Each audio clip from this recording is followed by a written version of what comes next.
about actually remediating that or fixing that. So a quick background about myself. My name is Alex Meyer. I'm the director of Dynamics AX and F&O development at FastPath. At FastPath, we do security audit and compliance reporting across a number of different ERPs and CRM systems. My focus area is in the AX and F&O space. My email and blog that I have, my contact information there is in the middle. I do have a background, or I do have a Microsoft MVP in business apps. I was awarded that last November. But I've been in the AX and F&O space for the last 5 years, specifically around security audit and compliance functionality and reporting. So I've done a number of different sessions in the Dynamics community groups, as well as and a number of smaller functions as well. So what's a quick agenda of what we're going to cover today? Really, we're going to be looking at first off, giving a background or a baseline of understanding the F&O security model. We're looking at security layers, securable objects, and how security can affect user licensing. And then we're also going to look at utilizing least privilege and how you would go about doing that. How you would go about obtaining the menu item information that you need, looking at some of the features and functionality that exists within the application, such as security diagnostics, role test workspaces, and task recorders, or the task recording functionality. We're going to look at actual 2 real-life user scenarios about how we actually utilize this least privilege methodology in the real world, and then the steps you can utilize to implement this as well. So the first thing that we talk about is, I mentioned least privilege security. Why is this important? There's 3 different things that we talk about when we're looking at why is least privilege security important.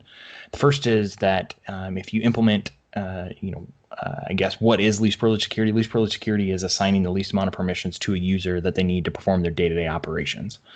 So why is that important? The first is an environmental risk, right? If a user has more access than they need, they could intentionally or inadvertently go in and perform actions that could put your company at risk, right? A user may go into the system and they may not know what changing a particular configuration value or changing a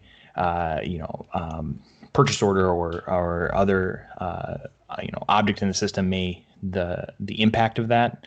And so, if they're not supposed to be doing that, taking that privilege away from them or their access away from them can take away that risk of them accidentally performing that. Whether or not it's intentional or inadvertent, just removing that access lowers your environmental risk. Second is user licensing. Because your security is tied directly to your license requirements, right? What you assign to your users is going to dictate the licensing that's required. If you lower the amount of access that you're assigning to the user, right, you could potentially save your company tens of thousands or hundreds of thousands of dollars in licensing costs just by going in and removing that access. Especially if, like we talked about with this particular scenario, where you have users, multiple users assigned sysadmin in your system, right, and they're all requiring the enterprise level license or operations level license. And the final thing we talk about is segregation of duties. So this kind of follows up on the environmental risk as well. But if you lower the access that a user has, you're going to also lower the amount of segregation duties violations and also the amount of mitigations or process controls you have to put in place for those, especially if you're a publicly traded company and you have certain SOX requirements or other audit requirements, GDPR, things like that, right? The more you're lowering your access that users have in the system, the less segregation of duties issues you're going to have, and then the less time you have to spend remediating those or providing process controls or mitigations for those. So now that we know why least privilege security is important, let's jump in quickly to do an F&O security overview, just to make sure we all have the same baseline before we jump into how we're going to utilize certain features and functionality to get to that least privilege idea. So F&O is based on this role-based security. So you have your users at the very top, and your users are going to be assigned one or more roles. That's the only object that users can be assigned. It's a pessimistic security model, which means that a user has no access in the system until you actually assign them access. And there's two main categories of objects within the system. There's security layers and there's securable objects. And we're going to get into both what those mean in the next slides here. And finally, it's based on a hierarchy-based security model. So you're going to notice that there are a number of different security layers that build on top of each other. And at the very bottom are the securable objects. And then how you build those objects up, or those security layers up with the objects underneath them, is going to dictate what that user is going to have at the end of the day. So we talked about those two different object types. The first is security layers. So security layers have three different subtypes. You have roles, duties, and privileges. So we already mentioned roles a little bit, but roles are at the very top. They're your broadest security layer. They're going to represent a job function that a user would perform. Things like accountant, accounts payable, things like that. And they can be made up of any number of sub roles. So you can actually assign roles to other roles. You can assign duties to roles, and you can assign privileges to roles. So your roles are at the top layer, and again, those are the only things that can be assigned to a user. At the middle layer, you have your duties. Your duty is going to represent a general task that a user would perform in their day-to-day operations, things like approving customer invoices, maintaining a budget plan, things like that. And your duties can only be made up of privileges, right? So you can't assign duties to other duties. The only thing you can do is assign privileges to duties. And at the very bottom are your privileges, and they're going to be your most granular security layer, where your object assignment is actually occurring. And they represent a very specific job function that a user would perform. Things like adding a bill of materials line, adding a customer, things like that. So those are the different security layers that you have. As far as the other type of object is securable objects, right? And these are the actual objects that you can assign in your system. So you have things like menu items. I guess there are subtypes. So the first subtype is a menu item. Right? And menu items have three subtypes underneath them.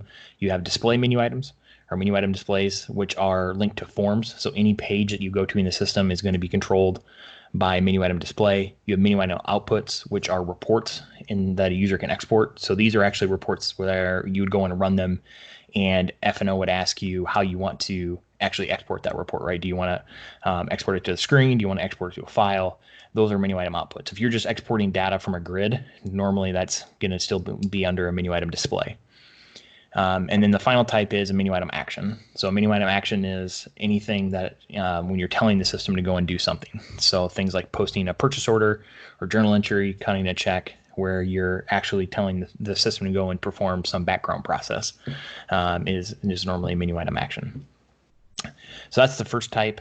The second type is tables, and so tables refer to actual SQL tables. So if you go and look in the AOT and you go and look in the database, you're going to notice that your tables in the AOT line up to your SQL tables. Not every SQL table is going to be listed in the AOT, but every AOT table is going to be listed in SQL unless it's an in-memory table. But in our case, we're talking about physical tables that exist. The third type is data entities. So data entities are a new object within F&O, and they actually combine multiple SQL tables to encapsulate a business concept. So things like purchase orders or users are actually spread across multiple tables in SQL, and that's because of the database normalization that's occurring within AX and F&O. And so to make things a little bit easier to an end user, instead of having to go to all those individual tables, you can create a data entity across them and be able to pull, only have one object to deal with. For example, with users, instead of going across multiple tables to get information about the user, you can deal with that user data entity. So they allow for CRUD operations, so create, read, update, delete from external services. So they're the easiest way that you can interact. If you're an external service trying to interact with F&O, using a data entity would be the best bet there, because they don't require specific X++ knowledge to create. And the final type is a service operation. So service operation is just an external facing API endpoint that can again be used by external service, but this does require an X++ or requires X++ knowledge to actually create it. All right, so now we know the two different types. We have the higher, finally we want to look to see how are these all stacked up in kind of a graphical way here. So this is what the interface kind of looks like. You have your roles at the very top, you have your duties underneath them, privileges underneath duties. You're going to notice that there is a line that allows you to assign privileges directly to roles as well. In a perfect world, right, Microsoft would have your roles at the top, your duties underneath them, and the privileges underneath them. Obviously, There are other ways that you can do this, but in a perfect world, that's how that would work. And then at the very bottom, you would have your securable objects. So there would be where your menu items, your tables, data, and service operations would all reside. So this is kind of the idea when we talk about that hierarchy-based structure. This is what we're looking at. Oh, and quickly here, we're going to look at user and role licensing. Because we mentioned that going in and looking at least privilege security would affect user licensing. That's the reason I want to include this, to make sure that we understand how licensing is actually attached to security. So there's 3 different license types within F&O. You have your operations at the very top, activity and team member underneath them, right? And as you work your way down, those are becoming weaker licenses, I guess. They also cost less. At the operations level, after October 2019, these are actually broken out into a number of different other types. So there's no longer an operations level, right? You have finance, supply chain management, retail talent, project as well, right? Those make up your operations level, or are considered your enterprise level licenses. So the methodology that is currently being used is based on your access to entry points or menu items. So on the menu items, there's actually, if you go and look in the AOT, there's 2 different parameters on those. There's a maintain user license and a view user license parameter. And that's based on the access you have to an entry point is going to dictate what license type is required. So if you have read access to an entry point, you're going to require whatever license is in the view user license parameter. If you have create, update, or delete to that entry point, it's going to require whatever in the maintain user license parameter, right? And so based on all of the accesses that a user has, where the system goes through and looks to see what entry points this user has access to, and then therefore determines what license that user has. And one thing to point out is that it only takes 1 access at a higher license level for that user or role to require that higher license level. So if you have 100 accesses at a activity level, but you have 1 access at the operations level, that user is going to require an operations level license. Right. So that's kind of the background that I wanted to lay. So we kind of had a baseline of our security. So now we're going to jump into reasons that companies sometimes overassign the administrator role, right? And so these are not unique specifically to F&O, but if you've dealt with security in AX, Dynamics AX 2012 or F&O, these should all kind of ring true from you. The first is that security is hard. There's no way to put that lightly. Security is hard for everyone. So you're not alone in this. It's not that, it's just hard for you. It's hard for everybody. And that's just the way that the security is done within AX and F&O. And so, one thing to keep in mind is that there are resources out there to help you. And I have some of those at the end of the slide deck as well. And so, don't be afraid to reach out and get involved in the community to answer those tough questions that, you may not have the background in. The second thing is that, and because of that first point, the second point comes into play where it's an easy way out, right? Because security is hard, instead of trying to go in and actually figure it out, the easy thing to do is just assign the sysadmin role to the user. Obviously, that's going to give them every right in the system, right? And so they can go and do what they need to do. And so, that's another reason that companies overassign the sysadmin role. The third is that, especially on implementations or updates where, maybe you didn't do the testing throughout, your implementation or upgrade, and so you left security to the very end, and you try to implement it, and for whatever reason on your go live date, users can't perform a process that they need to do, and especially in those types of situations, time equals money. So the longer that you're down and the user can't perform their whatever operation they need to do, that's costing the company money. And so you'll hear the phrase, just give them sysadmin, right? So they can get and do what they need to do to get orders out the door, kind of thing. And so, that's what brings up a point where you want to make sure that your security design and testing is done throughout an implementation or upgrade process. So you're not leaving it to the very end, so you don't run into that issue. And the final thing is that there's a lack of communication between your IT sysadmin team and your business process owners, right? So a lot of the times we see companies that will offload security and just say, hey, this is in the IT realm, right? And have your IT team do that, try to do security.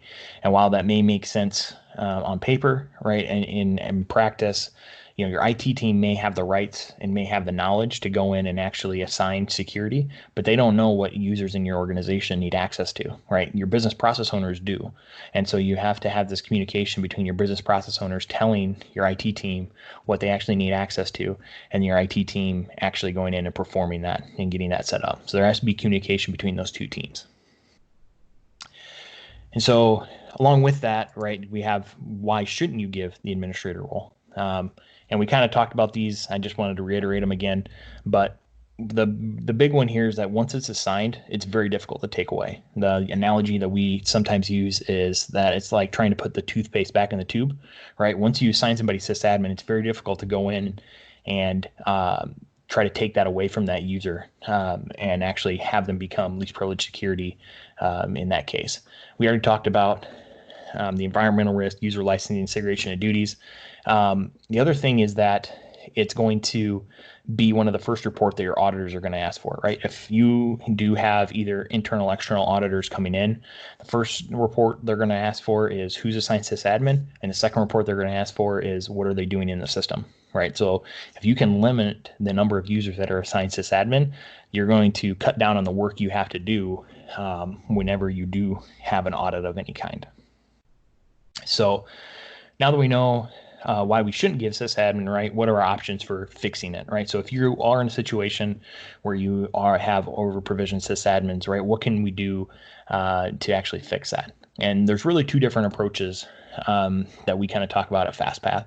The first is a top-down approach, and this is where you take your out-of-the-box roles, duties, and privileges, and you start removing, duties and privileges from those, or roles in some cases that users don't need, but removing access from those to get to a point where the user can still perform their day-to-day operations, but you're trying to remove as much of that extra over-assignment that you can. So the pros for this, right, is that it's a quicker and easier setup because you're utilizing out-of-the-box security and making changes to it. The cons are that the user still can be over-provisioned. So even though you've taken away some security from the user, there may be places where you could take away more, but because of the way that the out-of-the-box roles, duties, and privileges are set up, you really can't go any further. And so that's where the second approach comes in, where you have that bottom-up approach, where you're going in and saying, I'm going to actually define these processes that these users can perform, in the system, and then I'm going to create security from those. So I'm going to go in and define, here are the individual, business processes, or however we want to define those, but processes in the system that the user should perform, and then I'm going to create privileges from those, build those up into duties, and build those up into roles, right? And so this bottom-up approach is actually the approach that we're going to look at today. To when we're going through and looking at how to go about creating security. The pros of this, right, is that it will achieve that least privilege security idea, right? If you go in and you actually perform this truly, it will give you that least privilege security throughout your organization. The cons are obviously that it's more difficult setup, it takes more time, it takes more effort, it takes more manpower to actually go and do. So what we're going to go through today and look at the bottom-up approach. But what I will say is that some organizations, when we're talking to them about security, say that there's no way that we're going to be able to implement the bottom-up approach everywhere, right? It's just that we don't have enough people, we don't have enough time, we don't have enough money to actually go and do that. And so what you can do is you can do a hybrid approach between utilizing both of these. So you can actually go in and look to say, where's the high risk areas in my organization? And in those high risk areas, I'm going to go and do the bottom up approach in those high risk areas. And in the other areas, I'm going to use the top down approach, right? And so in this way, you can still, limit your risk and have, your bottom up approach, least privilege security in your high risk areas, and have your top down approach in your other areas that you may not care about as much or don't fall under audit requirements. And so in that way, you can have the best of both worlds, where you still are, taking that quicker approach in certain areas, but making sure that you're still secured in others. All right. So with that, we're going to go in and look at some of the features within F&O that actually would help you go in and develop your least privilege security. So all of these that I'm going to talk about today are native features that you can utilize in the system. So the first one here that we're going to look at is when we're going in, we talked about the different objects in the system, right? When we're looking at least privilege security, the first thing you're going to want to do is, if you have a form in your system that you want a user to be able to access, the first thing you have to do is get the menu item information for that form. So there are a couple different ways to go about doing this. The first is that you can go to the form, right click on it, go to form information, and then the form name. So in this case, I was at a vendor. I right clicked on that vendor, went to form information, and then the form name is the vend table, right? So I know the form that this is a part of now. But when I click that form name, out of the right-hand side of the screen is going to be additional information about this particular form that I'm on. And in this case, you're going to have information about the data source that's going to be used, and the form name, as well as the menu item name and the menu item type. So at the very bottom here, you can see that the menu item name here is a vend table list page, and the menu item type is a display. So I know that if I want a user to be able to access this form, I have to give them access to the vend table list page menu item display, right? So this is a more manual way to actually get this data, but I did want to show this because it can also be useful later on when we're talking about this to get the data source information, and especially the data field as well if you're trying to grant access to a field or remove access to a field. Another option that we have is the security diagnostics. So if you're assigned sysadmin or security admin, when you go to a particular page in the system, you're going to be able to go to options, page options, and security diagnostics. And again, out of the right-hand side of the screen is going to be the roles, duties, and privileges that have access to this screen. So the one thing that I will note here is that the system doesn't designate between view access and create, update, or delete access, right? It's just saying that these objects actually give you access to this screen. And so that's will give you an idea of what has the access to it, but it's not going to give you that fine-grained access. But you can use this to kind of give an idea of the different security layers that give you access to this. One of the other things that I utilize very heavily is the role test workspace. And so this feature is actually not a quote unquote native feature, but it is, you can go and you can actually add it to Visual Studio. So if you go into your Visual Studio, unless you've read my blogs in the past or somebody else has told you about this, you're not going to be able to see this option by default, but there's a Visual Studio extension that is installed as part of your creation of a development environment that you can install, that it has some internal dev tools that includes this view with role set. And this view with role set allows you to actually go and create a like it says, kind of a role workspace where you can assign a bunch of roles and actually see the access that those roles have to the system. So for those that may have used a security development tool in AX 2012, it's very similar to the security test workspace that was in there, where you could assign, pick a role, duty, or privilege and actually launch a workspace to see what that had access to.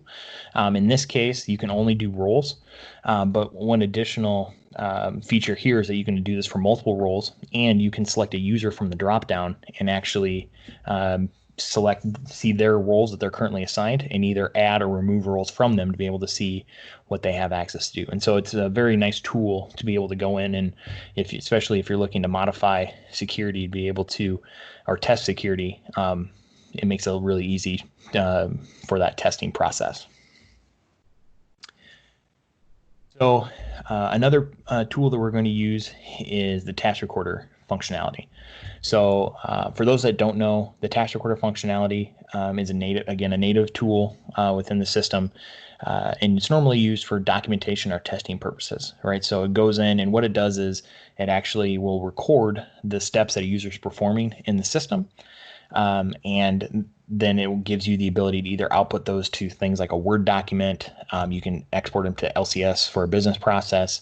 You can download them and have somebody else look at them from a, so they can do troubleshooting or debugging, things like that.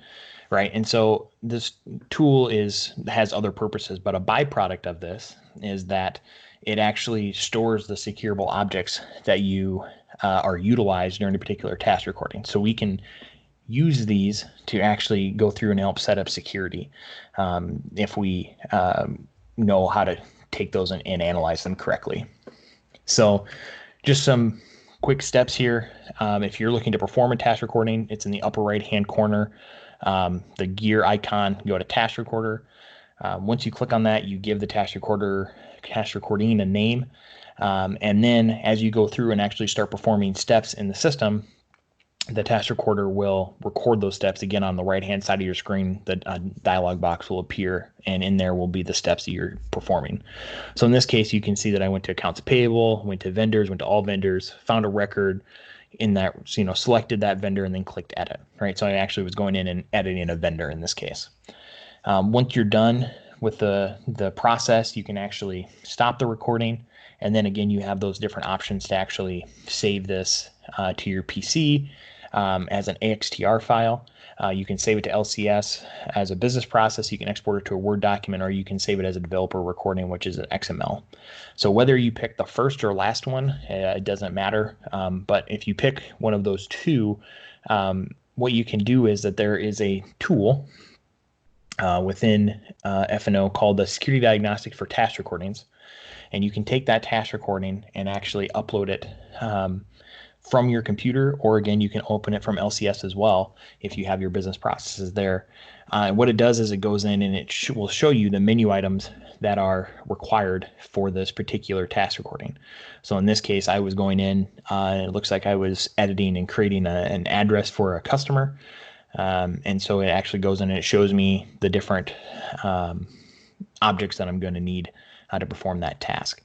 So you're going to get the menu item label, the menu item name, and the type. And then one of the things that they have up here is they have a user dropdown, and that user dropdown allows you to go in and select a user to again see if that user is assigned access to these objects. And so it'll actually show you whether or not the user is missing that particular permission or not. But one thing I will note here is that there are some gaps in the task recordings, the security diagnostic for task recordings functionality. One thing is that it only will capture menu item displays. It does not capture menu item outputs or actions. It doesn't show the access required. So you may have noticed on the last screen, it just showed me the access or just showed me the objects that were required. It didn't show me whether I needed create, update, or delete, or read permission to those objects, right? So it's not going to show you that access. It's not going to show menu items tied to form controls. So even if you have a menu item display tied to a form control, the task recording doesn't actually go and get that menu item, so it will miss those. And then it doesn't do security done by code. So if you're deleting an address, for example, that security is actually done within code within the system, and it doesn't show security stored in the database. So pages like the workflows assigned to me form actually uses security stored in the database to actually perform that. And so I have a white paper gap analysis on this. If you would like to go through and read that, you're more than welcome to. It's also on my blog as well.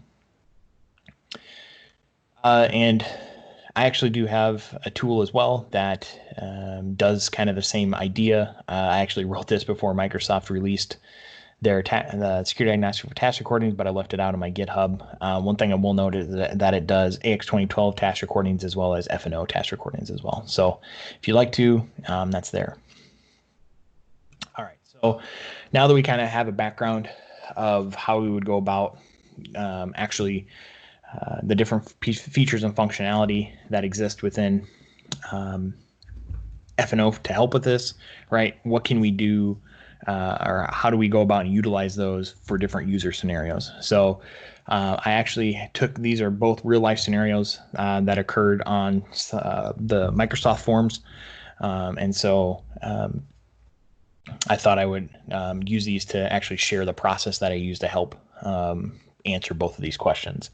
So the first is that a user needed a role to add or edit customer addresses, but view access to all their customer master data. So they wanted to be able to edit or modify the address, but everything else on the customer should be view only. So they had tried a couple things before they reached out. The first is that they had tried granting the inquirer into customer master duty with the additional privilege of maintain customer delivery address, but the address field still remained view only. Next, they tried granting the master or maintain customer master duty to the role, and then restricting the table by setting certain fields to view in the override permission screen, which also didn't work as some of the fields on the customer record remained editable. So they started reaching out on different forms for help. And so the first thing that I did is I saw this and thought I could help was I actually went in and performed this two different ways. I did the more manual approach, and then I did a more automated approach. I'm going to show both ways here.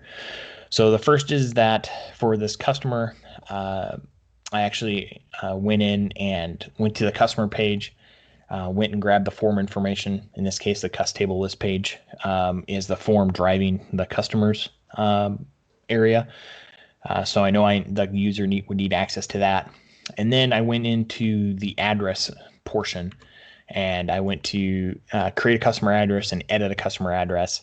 And in both cases, I actually did the same process, right-clicked, went to form information, and grabbed the customer party postal address new when I was creating the address, and the customer party postal address edit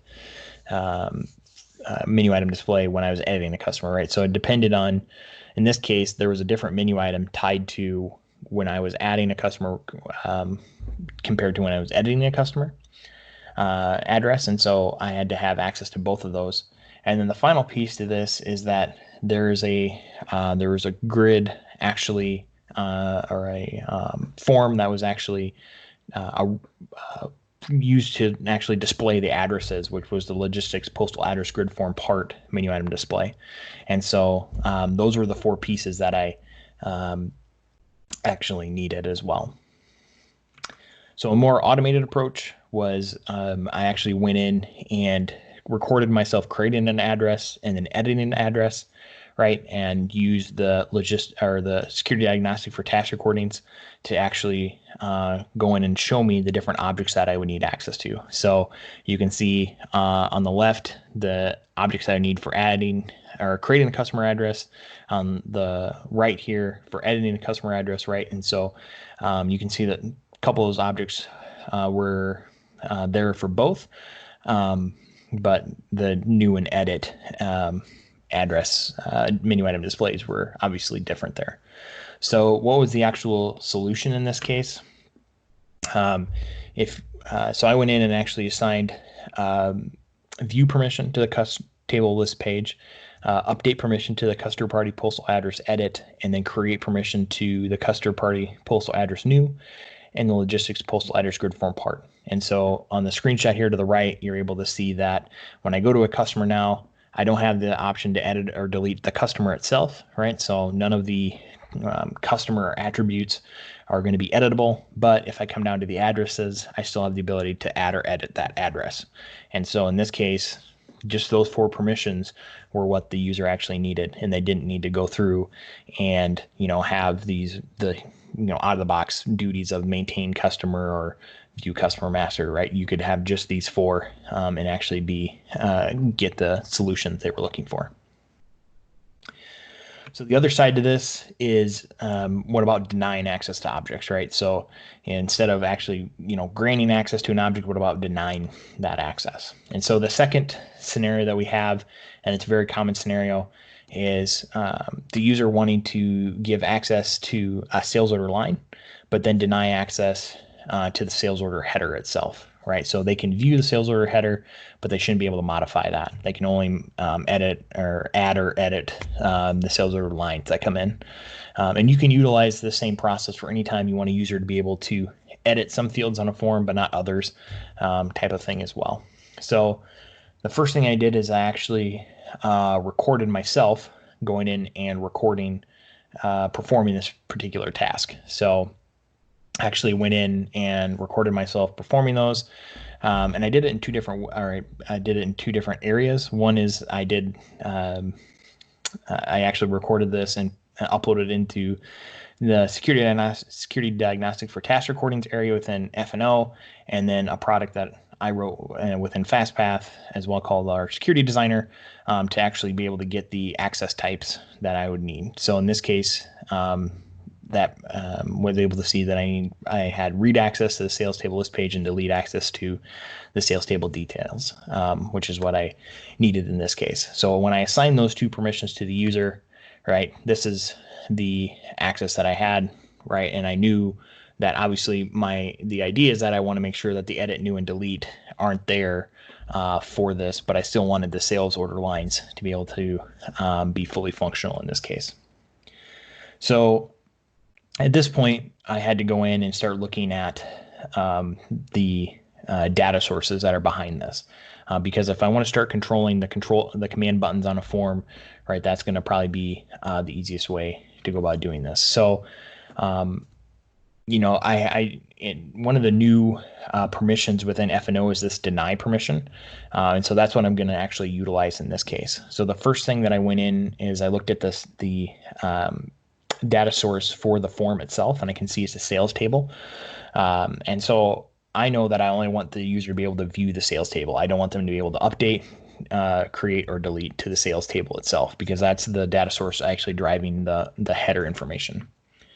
And so what I can do is I can actually go into the user interface, to the security configuration area, and I can go in and I can actually set or create a privilege to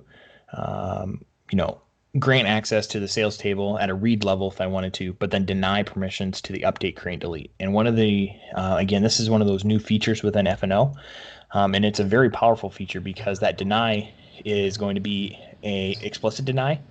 And so that deny is going to override any other grants that you're actually granting to this. And so by going in and assigning this, I know that if I assign this privilege to the user at the end of the day, that that user is not going to be able to update, create, or delete permissions to that sales table, right? So by combining these, I was able to actually, it's a little bit hard to see, but in this case, I had the new and delete buttons actually grayed out. There's a save button there, but that save doesn't let you do anything. So that's just the way that F&O assigns it. But you can see that all of these, the middle area there is not editable, but the sales order line, again, area is editable. And so that users can go in and still perform entries at the sales order line. They can remove sales order lines, modify those however they need to, but they don't have access to the sales order header. And so again, the solution in this case was to assign grant permission to the sales table list page, which gives me access to the actual sales order headers and the details that I need. Full control to the sales table details, right, because that's actually where the lines are. And then denying that permission at the table level to the update, create, delete for the sales table itself. And so by combining these, I'm actually able to, that was the solution that I used in this previous slide. One thing I will note here is that the assignment that I did to the sales table, where I only did a deny to the update, create, and delete, is only able to be done from the user interface. You can't do that from the AOT because you only have the option to set no access, which completely denies the access to the object. Right? You don't have the ability to go in and set the deny permission to a particular level like I did here. So with that, we have a little bit of time. So what I'll do is I was actually going to jump in to, let me see if I can reshare my screen here. I apologize. Give me 1 second. I think I'm actually still sharing. All right. Can you let me know, did that actually come across as it should be a black AOT screen? Yes, we can see it. Yeah. Okay, Excellent. perfect. All right, so I just wanted to show kind of how I went about setting these up, both of these. So For the create, sorry, I have a customer's role here, and I think I have a duty set, but this is the role that I have set up. If I actually go to view related objects, in this case, I can actually see what this role is assigned in this case. So I can see that this is set grant permission for the cust table list page, update permission for the customer party postal address edit, create permission to the customer party postal address new, and to also to maintaining the customer as well, that grid form part as well. And so what I'm able to do in this case is, because I went in and have that additional Visual Studio extension installed, I can actually come in and go to that view with role set area. I'll actually go and pick that FP customers role that we have. And so when I go ahead and launch this, this is going to basically pretend as if the user was assigned the FP customers role as well as the system user role. You have to assign you have to assign the system user role, otherwise this will fail when you try to launch it. But what this allows you to do is, if I come down to retail, so this is acting as if the customer or the end user was assigned those particular roles. So they're going to have this ability to go to all customers. I'm going to have to switch, because I have demo data, I need to switch to an organization that has customers. So I can go ahead and select an individual customer here.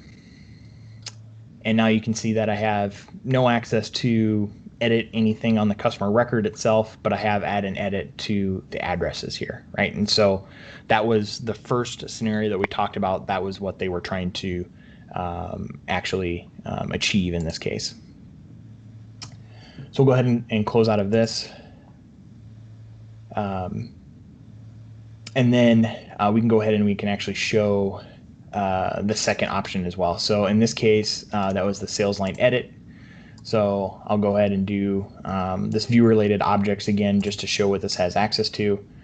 And so this is going to show me again the access that I just was talking about, where I have grant permission to the sales table list page, the full control to the sales table details for the lines, and then that deny permission to the delete, create, and update to the sales table itself. And so again, if I go in and I actually run that view with role set, and I go to the sales line here, sales line edit, and go ahead and launch this. So in this case, again, if I come to modules, I can go to sales orders. And again, I need to switch to an organization that has them. I believe the retail one will. And then if I just go to any of these that are open. So what you're going to notice here, sorry, once my dev box loads up, is that the edit button here is lit up, but if we click this, there's nothing that actually allows me to edit. So that's just the way that F&O works. But you'll notice a new and deleter not there, so I can't do anything to the sales order header. But if I come down to the sales order lines, right, this is where I can still add a line, I can remove the lines, right? I still have full permission, or still have full access to that.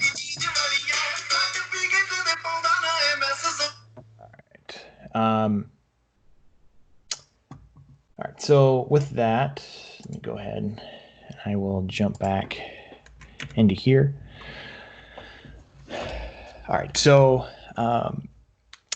what are the actual steps that we utilize when we're looking at this least privilege security? And so there's a couple different steps that we have that I kind of lay out. The first is that you need to determine the task that a user will perform, and going through that, making sure not to over provision them on which tasks they need to perform. So this isn't a really technical step. This is more of a functional step where you're just saying, what should this user be able to do in the system? And then you have to, the technical side of that is translating those steps into actual, requirements within the system.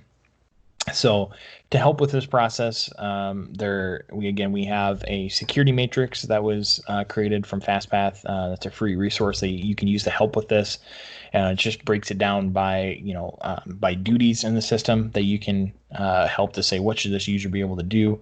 And so you can go through and just start checking those boxes to see what to help with that process.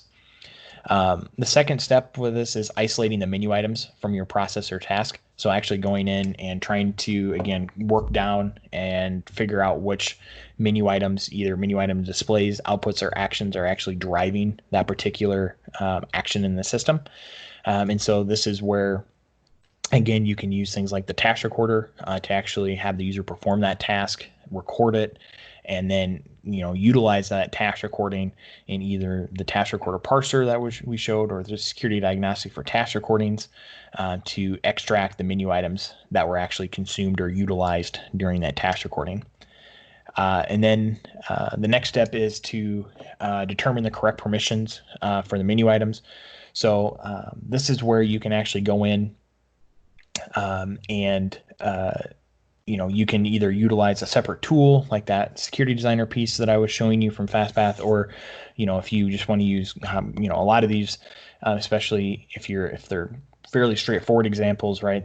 Common sense can kind of dictate, well, they should have create permission to the logistics postal address new, right? So that kind of thing. But if you do want help on it, there are tools to help with that process.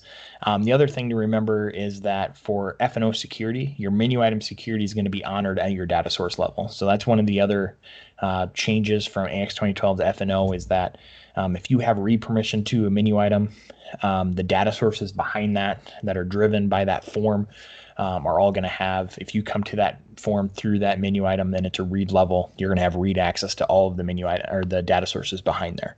And so you can utilize that to help with your security because it's not going to be as complicated to have to set both the menu item and the data source security. If you are looking at, if you're using AX 2012 or if you're looking at denying the permissions is really where you're modifying that table level access like we did in our second example for the sales table, where you can allow or restrict access to certain tables or fields. And so you can utilize that to actually, either also extend your security for AX 2012 where you have to go in and actually look at those other data sources, or when you're looking to revoke that security on the deny permission. And then finally, the biggest thing is you always want to make sure you test and validate your solutions, right?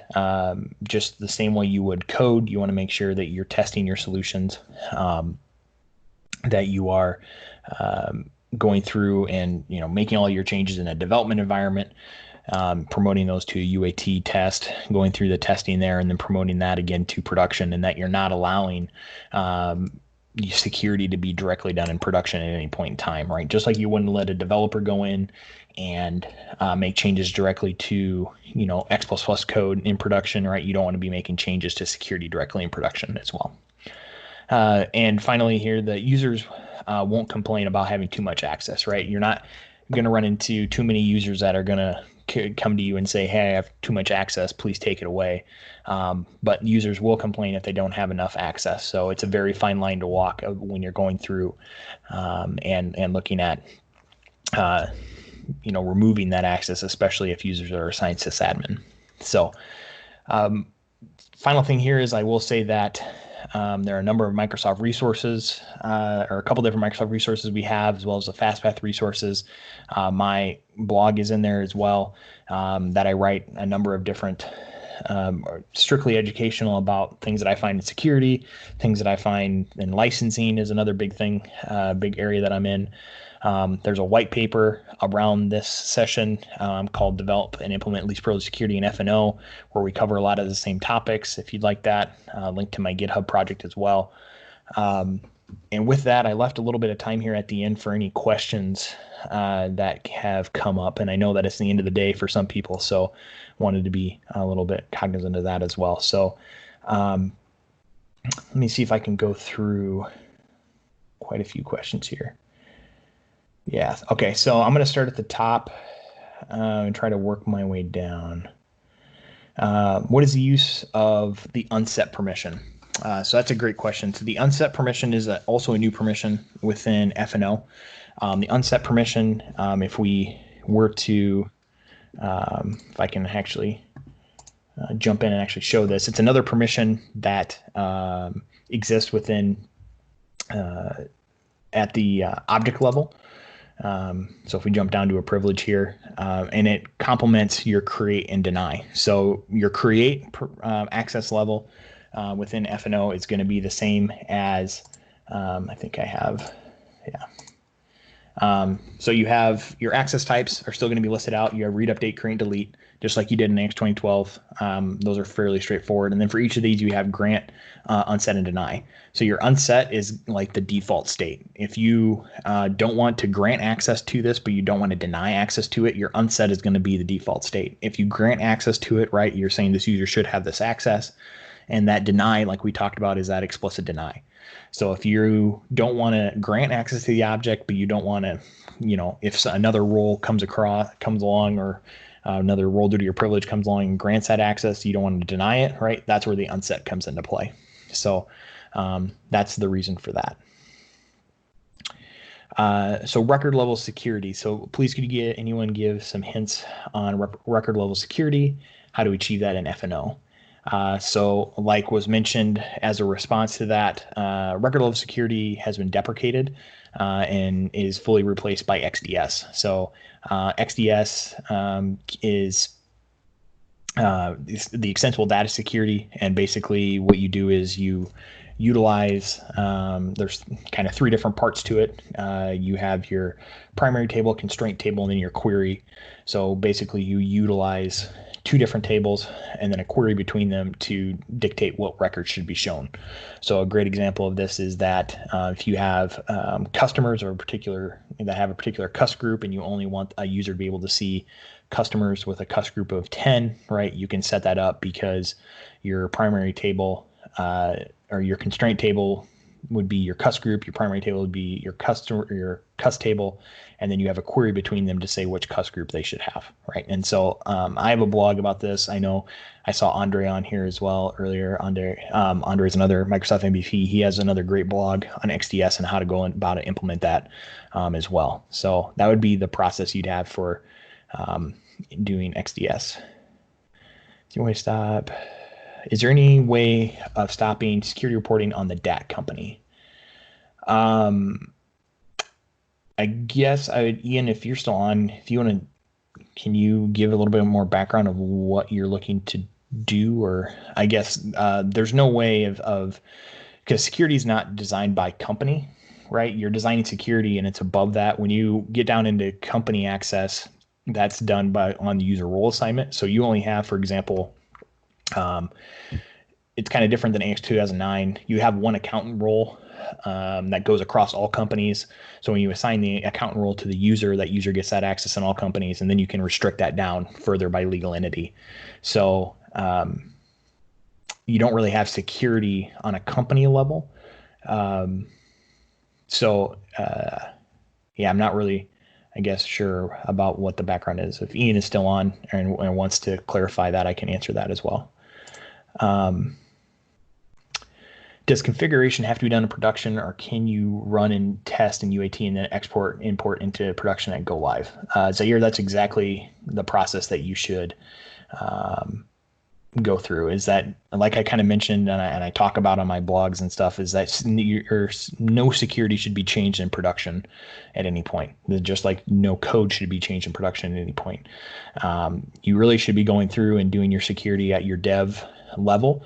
Once you developed it, you can then promote it through the import export or through a deployable package if it's in the AOT, and move it to UAT, QA, testing, whatever, and it should go through the same process that your code does. So really all of your changes to security should be done in a lower level and then promoted up. Someone asked if I can share the links in chat. I can absolutely do that after we get done here, and I can share those or I can share the PowerPoint too, whereas I'm not sure what the easiest way is there. Can we give users team member license if they are working in an ISV solution they didn't use any Microsoft standard objects? Adai, that's going to all depend on what access to the entry points that they have. So even if you don't have Microsoft objects, if your ISV solution has enterprise level or operations level entry points and that user is assigned to those, they're going to require a higher level license. If your ISV only has team member objects, then they're going to be assigned, then they would only require a team member license to work in that solution. How can you set legal entity department security for financial reports? So legal entity security, I can jump over and show that quick. Again, is done at the user role level. So when you come in and you have your Alicia user here and she's assigned this accounting manager role, you have the option here. By default, again, this user is going to get this access across all legal entities. And then you have the ability to come in and assign organizations. And at this point, you can either come in and you can assign individual organizations if you only want them to be able to access certain ones, or you can actually create and I don't know if I have any. I have an organizational hierarchy. So you can actually come in and you can set up an organizational hierarchy as a type of security that has a security type. And then at that point, it'll actually show up in this dropdown. And so at this point now, I've created this Contoso Consulting, and I've put all of the France, USA, Great Britain legal entities as sub orgs in this organizational hierarchy. And now at this point, I can actually grant with children, and it would grant all 4 of these legal entities to this user. So that process actually helps speed that up as well. When you're going through it. As far as the department security, departmental, you can either utilize org hierarchies, or I believe you can use things like user groups as well if you want to go in that route. Yeah, one of those 2 options would get you there. To perform any postings in F&O, users must have operations or activity license. Again, that's it would depend if you had a recording of a user actually going in and doing the posting that you're talking about, we could look at it to see if they require an operations or activity license. I don't know which area you mean by posting, but if you can basically go in and look at the menu items and again look to see which either the view user license or maintain user license is actually going to be utilized. So the easiest way to do that,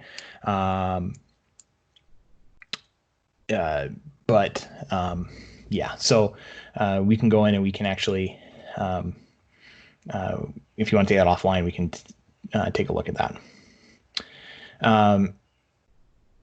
Yeah. Okay. Yeah. Ian, if you want to reach out afterwards to me offline, we can absolutely look at that and talk about that a little bit more and try to figure out a solution in that case. All right. So with that, Raz, are there any other questions that you see? I think that's all of them that I see here. There is, on my Alex. side. You've been very comprehensive. It was a very comprehensive session. We're grateful to have you. Lots of great feedback. So thanks again, Alex, and for joining us all the way from the USA and sharing your expertise. It's been really, really a great experience to have you. Please share your contact details in the chat. I know many people want to reach out to you. Yep. They want to connect with you and follow you. So please share your email in the chat as well as maybe social connections as well, so people know how to follow you and keep up to date with what you're up to. And as well, that is the last session of the day, guys. We are halfway through. We will carry on tomorrow. And today was more focused on administration and functional. Tomorrow we'll step a bit more into development. So we look forward to carrying on tomorrow. Remember, people, we want to hear your feedback regarding the sessions. We will be awarding prizes. We want to award prizes to speakers as well as to the attendees. So I've provided the link to the survey at the bottom of the screen of the chat. Alex has also shared his contact details as well. So please, remember to do that, and we will reconvene tomorrow at the same time. Tomorrow we will reconvene. So thank you, everybody. Please feel free if you do have questions, if you want to, again, request any specific sessions, you can do in the survey. So please remember to do that. And we will see you tomorrow. So again, thank you so much, Alex. It was great having you. I also want to thank Andre Arnaud for supporting the event today, as well as Dr. Ludwig Reinhard, and as well as the many other MVPs and community members, such as Mary Myers as well, and Peter, and everyone else has been doing fantastic sessions today. There's been really great feedback. Today, so far, the feedback, we'll wait for, before we announce the winner of the sessions, I guess we'll wait till tomorrow for people to complete the survey before we announce the winners of the prizes. But looking at the scoreboard, it looks as though so far the leader for today's sessions is Guy. So Guy's leading currently at the moment, related to his warehouse session. But like I said, we'll see. We will find out tomorrow who the winner is, and we'll also find out who the winning attendee is as well. So thanks again, everybody. I hope you enjoy the rest of your Saturday, depending on where you are. And we'll catch up with you tomorrow when we will reconvene.